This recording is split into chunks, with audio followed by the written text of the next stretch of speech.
¿Y si lo que creemos que es libertad no fuera más que una jaula invisible? Una tan cómoda, tan placentera, tan seductoramente diseñada, que ni siquiera sentimos la necesidad de escapar. Vivimos en una era donde la palabra libertad se repite como un mantra. Tenemos acceso ilimitado a información, a entretenimiento, a decisiones aparentemente infinitas. Podemos comprar lo que queramos con un solo clic. Cambiar de pareja con un deslizamiento del dedo. Ver el mundo entero sin salir de casa. ¿No es eso libertad? Pero si observas con atención, algo no encaja. En medio de este aparente paraíso de posibilidades, ¿por qué cada vez más personas se sienten vacías?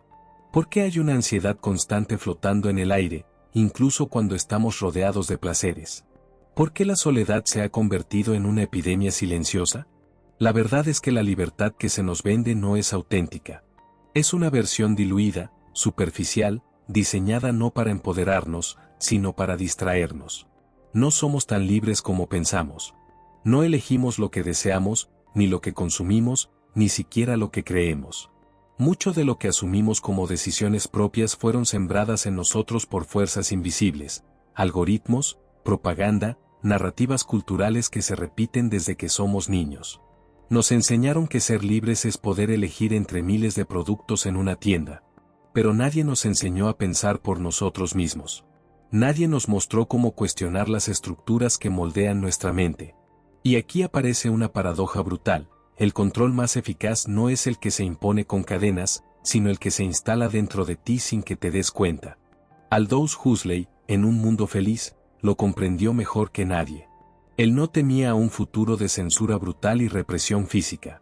Su visión era mucho más sutil, mucho más inquietante, una sociedad donde nadie desearía pensar, porque estaban tan ocupados siendo entretenidos, dopados y complacidos, que jamás cuestionarían nada.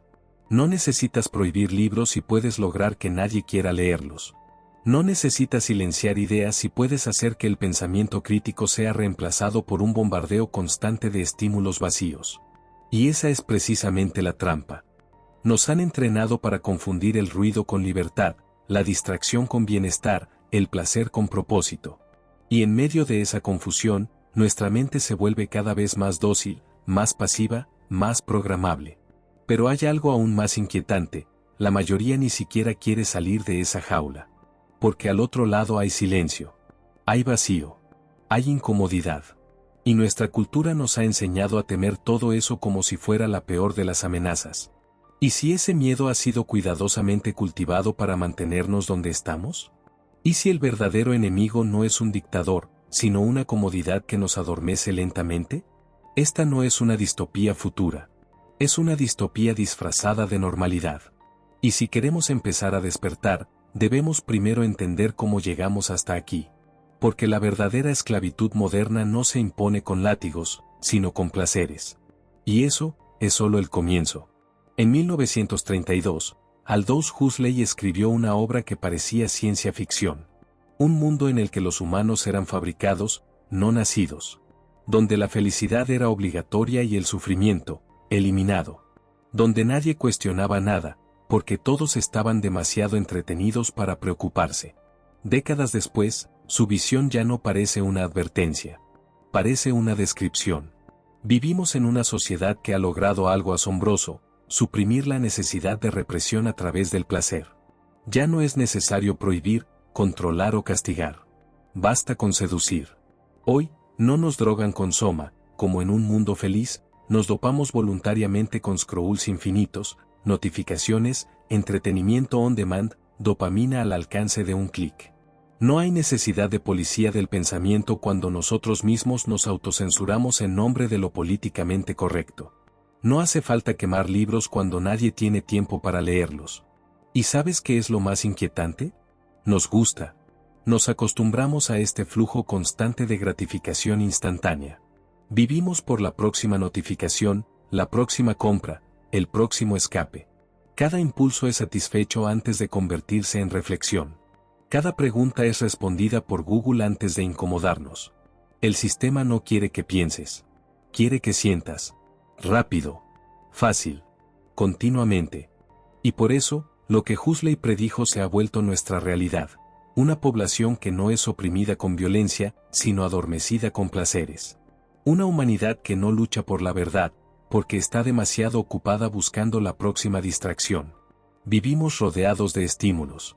Pero cuanto más consumimos, menos sentido tienen las cosas.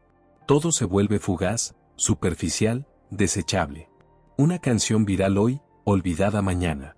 Un video conmovedor ahora, reemplazado por otro aún más impactante minutos después. Nada se asienta. Nada se profundiza. Y sin profundidad, no hay conciencia. Sin conciencia, no hay libertad. Solo hay reacción. Huxley entendía que el problema del futuro no sería la represión del conocimiento, sino la saturación de información irrelevante. No habría necesidad de una dictadura brutal si podías anestesiar a las masas con entretenimiento continuo. Y así, la paradoja se vuelve clara: cuanto más nos entregamos a la búsqueda constante de placer, más perdemos nuestra autonomía. Porque todo lo que es fácil, todo lo que no exige reflexión, termina por moldear nuestra mente sin resistencia. Nos volvemos maleables, manipulables, adictos a lo superficial. ¿Y quién se beneficia de esto? Una sociedad donde todos son felices, pero nadie es libre, es perfecta para los que quieren poder sin oposición. Un ciudadano que piensa es un riesgo. Un ciudadano que siente, pero no reflexiona, es una herramienta. Y este es el punto donde la ilusión de libertad revela su rostro más oscuro. Nos convencieron de que evitar el sufrimiento es el camino. Pero en esa evitación, también renunciamos al crecimiento, a la profundidad, al sentido. Nos entrenaron para correr del dolor, del silencio, de la incomodidad. Pero en esa huida, también nos alejamos de nosotros mismos. Huxley tenía razón. No necesitábamos ser controlados, solo entretenidos. Y ahora que lo sabemos, la pregunta es: ¿estamos listos para despertar, o preferimos seguir soñando? Porque el despertar no es cómodo, pero es necesario. Cuando se convierte en centro de nuestra vida, deja de ser una elección, y se convierte en una trampa. Nos prometieron felicidad. La vendieron en anuncios, la empacaron en productos, la incrustaron en algoritmos. Y nosotros la compramos. Sin preguntar. Sin cuestionar. Pero, ¿qué es esta felicidad que nos venden? Un estado eufórico, fácil, inmediato. Una felicidad sin esfuerzo, sin compromiso, sin profundidad. Una felicidad manufacturada, diseñada no para liberarte, sino para hacerte depender. Ya no vivimos buscando sentido. Vivimos persiguiendo sensaciones. Likes. Risas rápidas. Compras impulsivas. Y así, confundimos placer con plenitud. Pero el placer tiene una trampa, es insaciable. Cada dosis te da un instante de alivio, y luego desaparece, dejándote con hambre de más. No construye. No transforma. Solo entretiene, anestesia, distrae. Y es aquí donde algo profundo empieza a morir dentro de nosotros. La resiliencia. La capacidad de enfrentar el dolor. De sostener el vacío sin huir. De mirar el abismo, sin necesidad de apagar la pantalla. Hoy, cualquier malestar es diagnosticado como una falla. ¿Tristeza? Médicala. ¿Ansiedad? Escápala. ¿Soledad? Rellénala con interacciones digitales. El mensaje es claro: no sientas nada que incomode. Y si lo haces, algo está mal contigo. Pero, ¿y si no hay nada malo? ¿Y si el dolor tiene un propósito? ¿Y si huir de él es lo que realmente nos rompe? En esta cultura del confort absoluto, hemos perdido una verdad ancestral. El sufrimiento no es el enemigo. Es el umbral del crecimiento. Toda transformación nace del contacto con lo incómodo. La sabiduría no viene del entretenimiento, sino de las heridas. Pero nos han convencido de lo contrario. Y esa convicción nos vuelve frágiles. Frágiles ante la crítica. Frágiles ante el rechazo. Frágiles ante el vacío. Porque hemos olvidado cómo sostener el peso de existir sin amortiguadores artificiales. Y en esa fragilidad, dejamos de ser libres. Porque un ser humano que no tolera el malestar, hará cualquier cosa por evitarlo. Aceptará condiciones injustas. Renunciará a su autenticidad. Cederá su voluntad, con tal de no sentir. Y así, se fabrica al ciudadano ideal. Obediente, dependiente, distraído. No hace falta imponer cadenas si tú mismo las deseas. No es necesario controlar tu cuerpo si controlan tu necesidad de comodidad. Pero aquí surge una pregunta inquietante. ¿Realmente somos felices, o simplemente hemos aprendido a no sentir nada demasiado profundo? Cuando todo está diseñado para evitar el dolor, también se evita la intensidad del amor, la profundidad del arte, la autenticidad del vínculo humano. Nos volvemos cómodos, pero vacíos. Livianos, pero huecos. Y es en ese hueco donde se instala la ansiedad silenciosa de nuestros días. Un susurro que dice, algo falta. Aunque tengamos todo. No se trata de demonizar el placer. El problema no es sentir placer. El problema es convertirlo en nuestro único norte. En el sustituto del propósito. En el calmante de nuestras preguntas más profundas. Porque cuando se reemplaza el sentido por estímulo, lo humano se degrada. Nos volvemos consumidores, no creadores. Espectadores, no protagonistas. Reactivos, no conscientes. Y cuando se pierde la resiliencia, se pierde también la capacidad de cambiar. Porque cambiar duele. Crecer duele. Despertar duele. Pero ese dolor no es el enemigo. Es el inicio de todo lo real. Y esa es la paradoja que el sistema nunca quiere que veas. Que tu incomodidad no es un error a corregir, sino una puerta a atravesar. Solo cuando dejas de huir, puedes comenzar a entender. Y en ese entendimiento, se gesta la verdadera libertad. Pero, ¿cómo salir de este ciclo?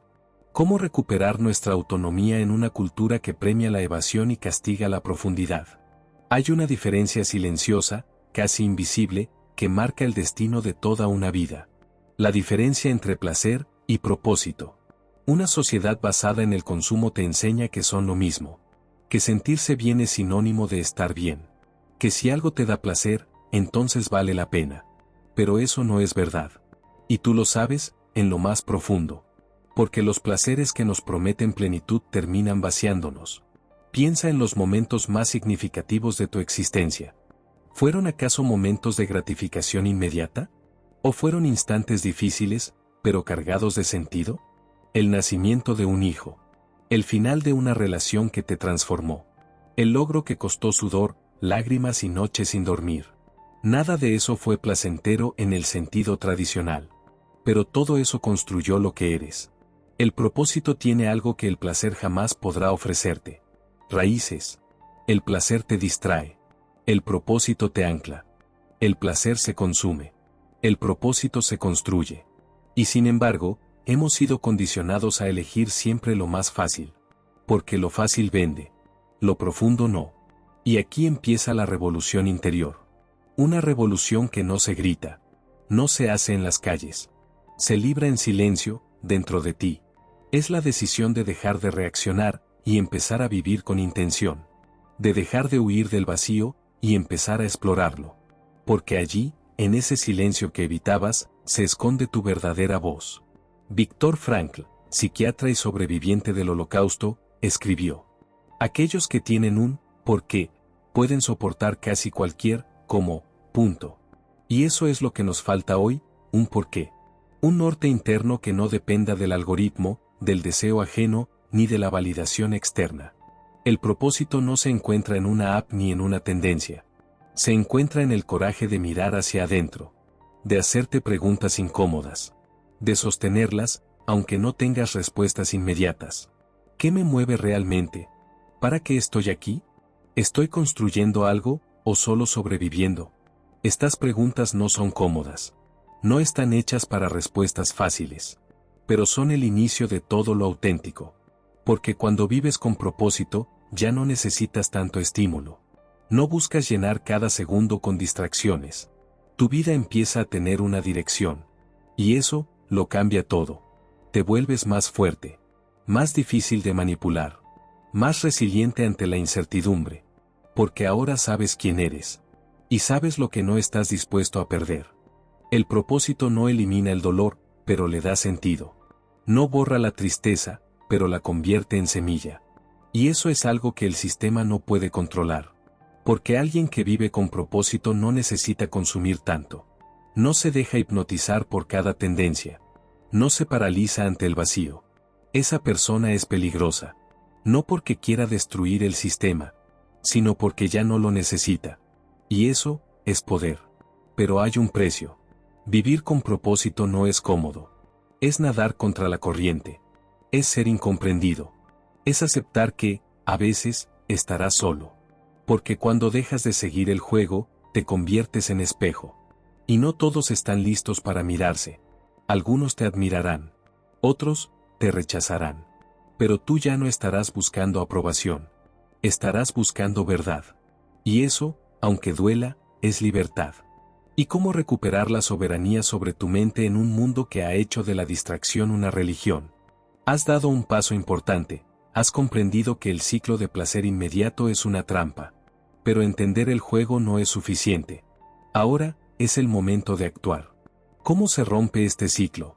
¿Cómo recuperas el control de tu mente en un mundo que parece diseñado para mantenerte distraído, dependiente y emocionalmente manipulado? La primera estrategia es sencilla, aunque difícil: privación estratégica de placer. No se trata de rechazar el placer por completo, sino de aprender a regularlo. La sobreexposición a las redes sociales, la comida ultraprocesada, el consumo masivo de entretenimiento, todo esto crea un ciclo de dopamina constante que te mantiene atrapado en una rueda de insatisfacción. El primer paso es desconectar. Hazlo conscientemente. Elimina de tu vida todo lo que te da placer inmediato, sin valor real, durante un tiempo. Lo que ocurre es fascinante: tu cerebro comienza a recalibrarse. Lo que antes te parecía indispensable empieza a perder su poder sobre ti. Redescubres lo que es realmente importante. Y lo mejor, empiezas a encontrar satisfacción en las pequeñas cosas, aquellas que no dependen de la gratificación instantánea. El siguiente paso es más desafiante, pero necesario: reconstruir tu tolerancia al dolor y la frustración. Vivir sin la constante necesidad de estímulos es aterrador al principio. El vacío parece insoportable. El cerebro, tan acostumbrado a la recompensa inmediata, gritará por más. Pero es en esos momentos de incomodidad donde ocurre la verdadera transformación. El sufrimiento no mata, lo fortalece.